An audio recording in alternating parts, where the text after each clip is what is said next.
स्वामींच्या सेवेकऱ्यांनो, चिंता करू नका. स्वामी तुमची परीक्षा घेत आहेत. जीही तुमची वाईट वेळ सुरू आहे, दुःख आहे, गरिबी आहे, दरिद्री आहे, समस्या आहे, ते लवकरच निघून जाणार आहे. कारण आपण स्वामींचे सेवेकरी आहोत आणि स्वामी त्यांच्या सेवेकऱ्यांना जास्त दिवस दुःखात किंवा संकटात ठेवत नाही.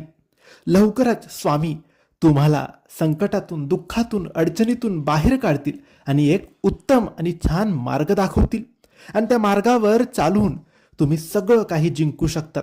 तुमच्या मेहनतीने सर्व काही कमावू शकतात. फक्त हार मानू नका, डगमगू नका, कुठेच थांबू नका. स्वामींची सेवा सुरू ठेवा, मेहनत करत राहा, विश्वास डगमगू देऊ नका. कारण ही जी वेळ आहे ती स्वामींच्या परीक्षेची वेळ आहे आणि लवकरच तुम्ही यामध्ये उत्तीर्ण होऊन स्वामींचे खरे सेवेकरी ठरणार आहात आणि लवकरच सुखाचे दिवस सुद्धा येणार आहेत.